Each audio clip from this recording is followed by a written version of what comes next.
Earlier this year, Marvel Studios decided to release half a movie for all the MCU fanboys and girls and call it Avengers Infinity War. While this movie made a ton of money and it entertained millions, it didn't tell a complete story, and consequently, left us with one of the most cliffhanger-est cliffhangers since somebody shot JR Ewing. It was a long time ago, but trust us, when it happened, everybody was talking about it. As far back as the early days of Marvel Comics, one of the hallmarks of Marvel storytelling has been the cliffhanger, where the last panel of the comic leaves you with an incomplete story, forcing you to buy the next issue and see what happens when, say, Aunt May has another heart attack while Spider-Man faces off against some jerk wearing a Green Goblin costume who may or may not be Norman Osborn. It was great marketing, it was fun storytelling, and fans like us were compelled to plunk down our 10 cents or 25 cents or what are comics now, like $5 each? Yeah, we still do it, and so do you. Well, true to form, Marvel Cinematic Universe movies follow the same leave the audience wanting more concept. Each movie ends with a scene that leaves you wondering what's going to happen next, whether it's Tony Stark exposing his secret identity, or Scott Lang calling to an abandoned radio from inside the quantum realm, or Aunt May dropping a word we can't say when she found out her nerdy nephew is Spider-Man. The most recent and most talked about cliffhanger was presented to audiences at the end of 2018's Avengers Infinity War, when the intergalactic bad guy Thanos assembled all the gems necessary to complete his cosmic Michael Jackson glove accessory, giving him limitless power. What does he do with it? Money? No. A complete run of Uncanny X-Men? No. A chance to see a battle of the bands between the Beatles, the Rolling Stones, and Led Zeppelin? Sadly, no, but that's totally the first thing we would do. Instead, he snaps his fingers, and, magically, half of all human life on Earth turns into smoky CGI pixels. Why? Because Thanos thinks that's a good idea, that's why. Now, included in half of all human life, for some reason, is Groot, who's way more tree than human. And, based on our repeated viewings of Infinity War, the only tree that was wiped out. Also included in the finger snap of doom is Bucky, Scarlet Witch, and the accent she had in Age of Ultron, most of the Guardians of the Galaxy, Black Panther, Doctor Strange, Spider-Man, and Nick Fury. Many moviegoers were horrified that these major characters were just killed off, never to be seen again. However, diehard comic fans like you are certainly aware of some Marvel characters who have somehow managed to recover from death. Think about Jean Grey, Gwen Stacy, Colossus.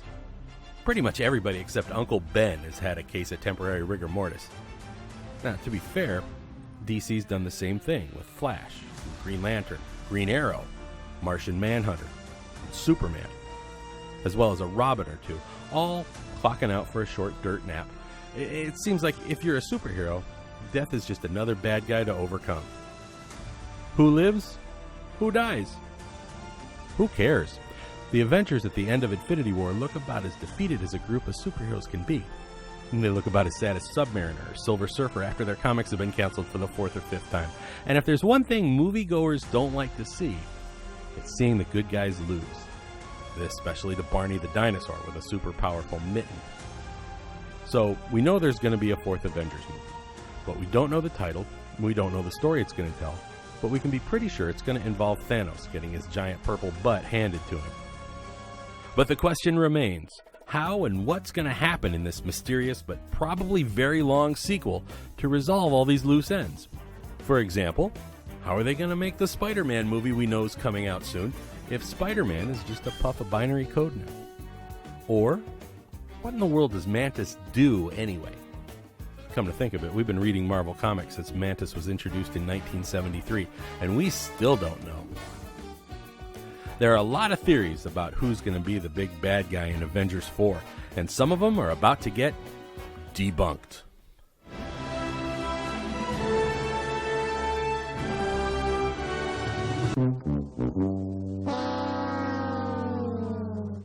See, whenever there's a gap in knowledge, there's always crackpot ideas to fill in those gaps until you can actually learn the truth.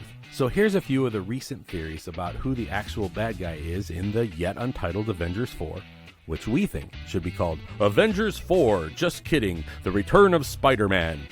but whatever, including some we just made up so we can start them ourselves, as well as support for our theory that the actual foe the Avengers face in the fourth Avengers movie will remain the mad purple titan, Thanos. First, there are rumors that the real bad guy will be Helius. Introduced in Fantastic Four Annual number 6 from 1968, this interdimensional tyrant who looks like a guy in a robot grasshopper suit claims to be the ruler of the negative zone, which is kind of like being a referee in a WWE wrestling match. Yeah, you're there, but you don't really do much. His power comes from something called the Cosmic Rod, which invites all kinds of jokes we can't make here, but it allows him to shoot rays and blow stuff up, which is perfect for Avengers movies, because if the 3 previous Avengers movies have taught us anything, it's that we love to watch stuff blow up. Helius' presence in the MCU could support the theory that those missing heroes that were zapped away in Infinity War are actually in the negative zone, and Helius shows up on Earth to wreak havoc in revenge for having his nice clean negative zone cluttered up by Peter Quill. It's possible, we suppose. But one of the reasons we think this is unlikely is because Helius looks too much like Ultron in a Locust costume, and there's no reason to have such similar looking bad guys who are both bent on the destruction of human life. Plus, there hasn't been any mention of the negative zone in any MCU movie so far.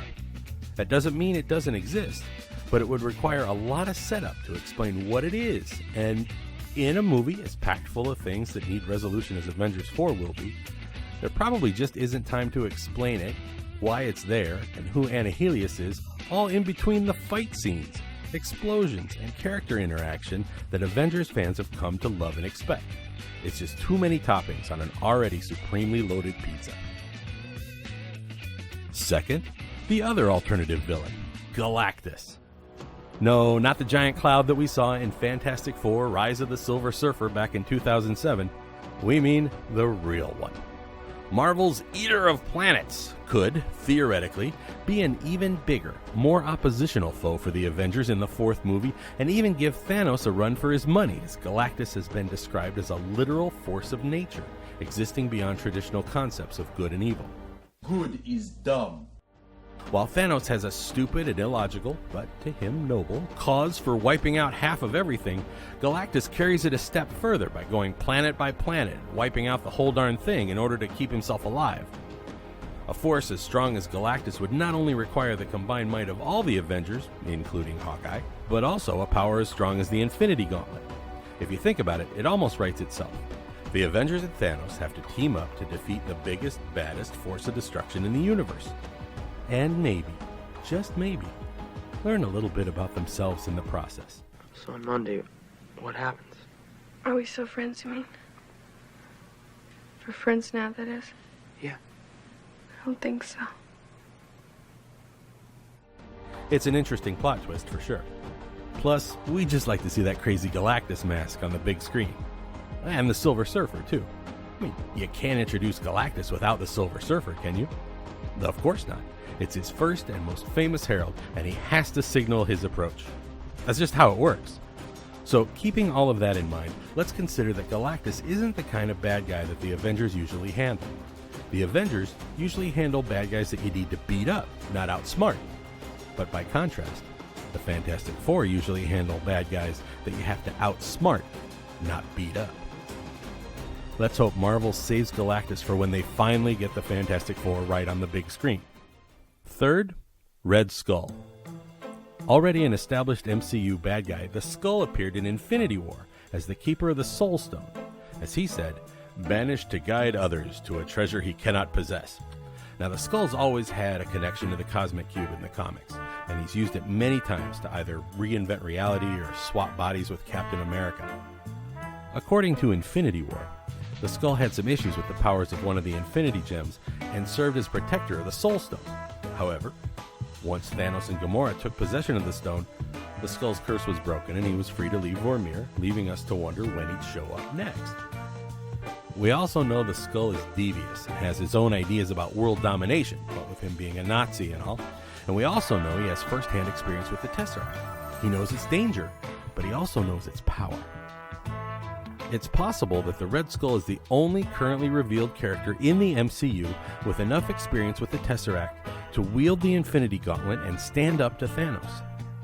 The only problem is that the Red Skull's idea of a perfect reality is arguably worse than what we got with the finger snap of doom from Thanos. The Skull not only wants to reshape reality, he also wants to rule reality. We can't see the Avengers sitting still for that either. While seeing the Red Skull suddenly become noble enough to stand up to a cosmic bad guy like Thanos would be awesome, we think this is unlikely for a number of reasons. First of all, the reason the Skull can't possess the Soul Stone is because possessing it requires you to sacrifice something you love. The Skull, as we've seen, loves nothing, and therefore not only can't possess the Soul Stone, but from a character standpoint, can't suddenly, after 80 years on Vormir, develop empathy. It's just not the Red Skull's style. Another reason we think this is unlikely is simply because we'd like to see one more big fight between Captain America and Red Skull just one more time before Chris Evans hangs up his shield, and we'd hate to see the Skull suddenly find a way to redeem himself. The thing about the Skull is that he was so darn unlikable, he couldn't help but cheer when Cap punched him. It's just not in the Skull's character to do the right thing for the right reasons. Hopefully we'll see more of the Red Skull on the side of the bad guys in future MCU movies, but probably not against Thanos in Avengers 4. Fourth, Doctor Doom. Now, Marvel's first big bad guy debuted in the 5th issue of Fantastic Four way back in 1962. Since then, he's fought everyone from the Fantastic Four to the Avengers to the Hulk. Even Superman took a shot at Doom back in 1981 when Marvel and DC brought Spider-Man and the Man of Steel together for the second time. When it comes to bad guys, Doom is always at the top of the list. Now, one of the fun things about reading stories that feature Dr. Doom is that the writers always include panel after panel of Doom waving his arms around and ranting about how superior he is to everyone and how the whole world should bow down to him. In the comics, Doom is so over the top that he actually hotwired the spaceship belonging to Galactus during the Secret Wars Limited series in the 80s, and that takes some nerve. Add to that Doom's incredible intellect. He's often listed among the smartest humans in the Marvel Universe, alongside Hank Pym, or Tony Stark, or Reed Richards, and Bruce Banner. He actually succeeded in turning the Thing back into Ben Grimm, which is something even a guy who calls himself Mr. Fantastic has failed to do over the past 60 years. He's invented devices to steal the power cosmic from the Silver Surfer, and something called the Necrophone, which lets him talk to the dead. Now, if you combine all that with the fact that Doom is skilled in mystic arts to the point where, in comics, Doctor Strange, the Sorcerer Supreme himself, has conceded that Doom has formidable power, you have someone who's got the power and the arrogance to take on Thanos, if for no other reason than just to gloat about it to the Avengers. Doom has also been shown displaying psionic powers like mind transference or telepathic control over machines and telekinesis. He's virtually a one-man Infinity Glove.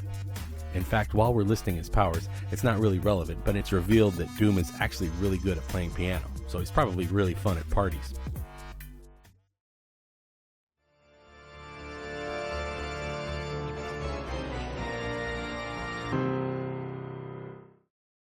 However, one of the most compelling things about the theory of Doom being the bad guy in Avengers 4 is that Doom has, and always has had since his first appearance in 1962, a time machine.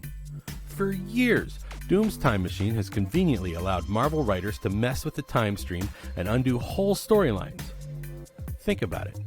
Thanos is off on his farm planet watching sunsets that look like they're out of Bob Ross paintings when, bam, Doom appears out of thin air and challenges Thanos for control of the universe.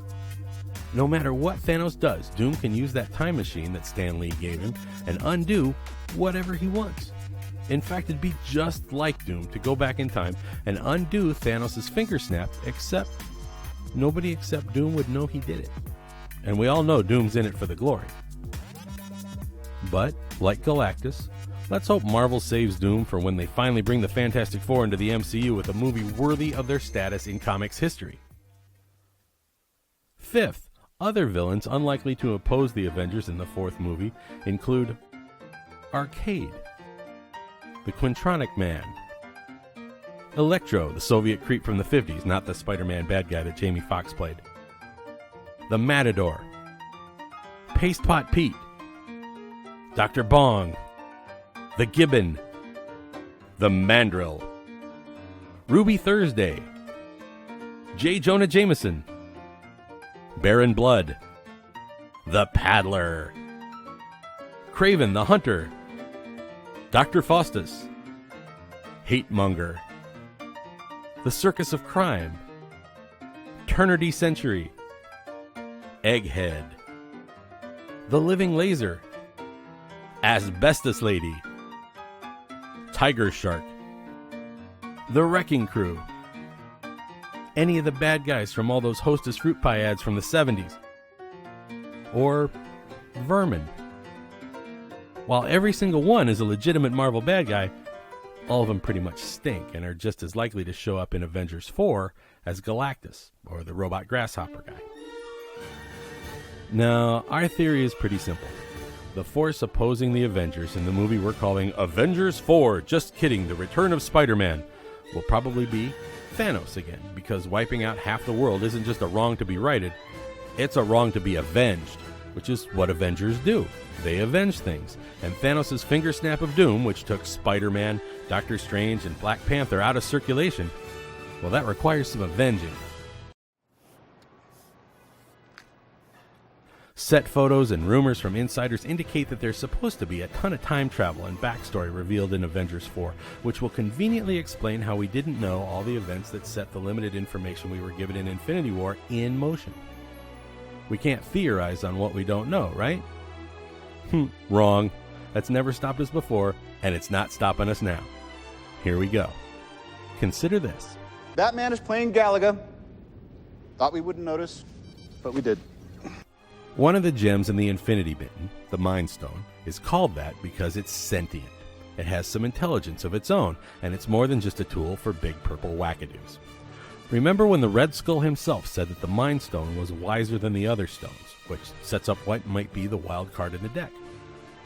Further, from whom did Thanos get the Mind Stone in the first place? That's right, folks, that pillar of honesty and truth, Loki, the Norse god of mischief and trickery. So, this invites one of two theories. Either the Mind Stone will rebel against Thanos and set about a chain of events to undo the finger snap of doom, or Thanos never actually had the Mind Stone in the first place, but instead Loki, who, by his own trickery, still does, and therefore sets about a chain of events to undo the finger snap of doom. Let's look at what this little yellow rock is responsible for. The Mind Stone was in Loki's scepter that Thanos gave him, and it allowed Loki some mind control powers and energy blasts. It was used by Baron von Strucker in Captain America the Winter Soldier to experiment on humans, and ultimately gave superpowers to the Scarlet Witch and Quicksilver, even though we thought they were mutants. In Age of Ultron, the Mind Stone is what provided Ultron with his intelligence and motivation, and Ultron used it to create the Vision. In the comics, the Mind Stone gives the user access to the universal subconscious, meaning whoever has it knows everything there is to know, subconsciously. This is, without a doubt, a powerful little rock and not one to be trifled with. So we think you're going to see a lot more of Thanos in the movie that we're choosing to call Avengers 4, just kidding, the Return of Spider-Man, until they officially announce a title.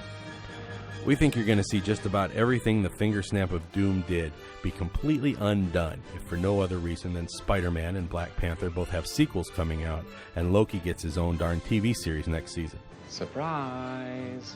Now we hope it's a sitcom, but it probably won't be. How's it all going to shake out? We don't know. We haven't read the script yet. You don't know either, because it's likely you haven't read the script either. But what do you think is going to happen in Avengers 4, just kidding, the Return of Spider-Man? Leave your ideas, which can be just as bad as ours, in the comments section below. And be sure to hit subscribe so you don't miss the next exciting episode of Debunked, right here on CBR.